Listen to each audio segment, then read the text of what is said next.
আসসালামু আলাইকুম। আমি আরজে আশরাফুল, আর আপনারা শুনছেন গল্পের জানালা টেলস ফ্রম বিডি।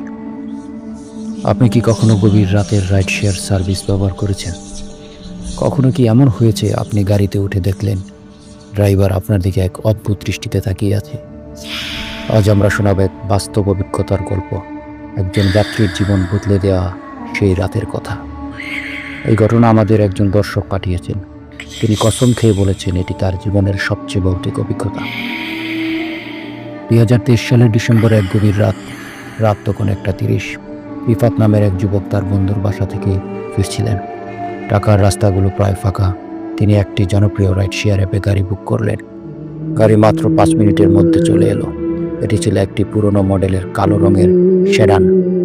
ড্রাইভার ছিলেন এক মধ্যবয়স্ক লোক, লম্বা চুল, চাপা গোঁফ, আর তার চোখ দুটো কেমন যেন অস্বাভাবিক ঠান্ডা। রিফাত গাড়িতে উঠলেন এবং লক্ষ্য করলেন গাড়ির ভেতরে যেন একটা অদ্ভুত গন্ধ, যেন অনেক পুরনো কাপড় বা ভেজা মাটির গন্ধ। গাড়ি চলতে শুরু করলো, কিন্তু কিছুক্ষণ পরে তিনি খেয়াল করলেন গাড়ির অ্যাপে দেখানো রুটের চেয়ে অন্য রাস্তা দূরে এগোচ্ছে। তিনি জিজ্ঞেস করলেন, ভাই, এই রাস্তা তো অন্যদিকে নিয়ে যাচ্ছে। ড্রাইভার কোনো উত্তর দিল না, শুধু ধীর সুরে বলল, আপনার নাম রিফাত, তাই না? রিফাত চমকে গেলেন। তিনি কখনোই তার নাম ড্রাইভারকে বলেননি। এবার রিফাত একটু ভয় পেলেন। তিনি মোবাইল বের করে গুগল ম্যাপে দেখলেন গাড়িটি তাকে একেবারে ভুল রাস্তায় নিয়ে যাচ্ছে, শহরের প্রায় বাইরে এক নির্জন জায়গার দিকে। তিনি বললেন, ভাই, গাড়ি থামান, আমি নামবো। কিন্তু ড্রাইভার এবারও কোনো উত্তর দিল না, শুধু বলল, কেউ কি কখনো ফিরে এসেছে? এবার রিফাত সত্যিই ভয় পেলেন।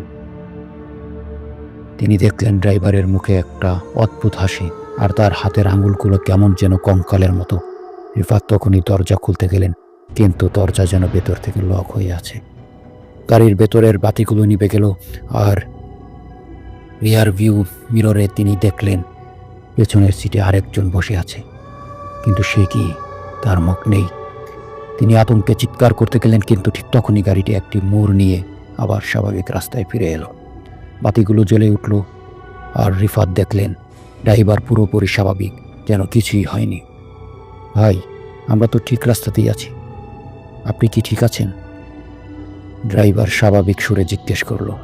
রিফাত আর কিছু বললেন না। তিনি দ্রুত নেমে পড়লেন এবং দেখলেন গাড়ির নম্বর প্লেট নেই। তিনি মোবাইলে অ্যাপে খুলে রাইডের হিস্ট্রি দেখতে গেলেন, কিন্তু সেখানে কোনো রাইডের রেকর্ডই নেই, যেন তিনি কোনো গাড়িতেই ওঠেননি। সেই রাতের পর থেকে রিফাত আর কখনো রাইড শেয়ার ব্যবহার করেনি। কিন্তু এখনও মাঝরাতে তার ফোনে কখনো কখনো একটা অদ্ভুত নোটিফিকেশন আসে, একটি রাইড বুক করা হয়েছে, কিন্তু তিনি তো কিছুই করেননি। এই ঘটনা কি নিছকই তার কল্পনা ছিল, নাকি সত্যি তিনি সেই রাতের জন্য বেঁচে গেছেন? আপনার কি মনে হয়? কমেন্টসে জানান। তো আর দেরি কেন, চলুন খুলে দেই গল্পের জানালা।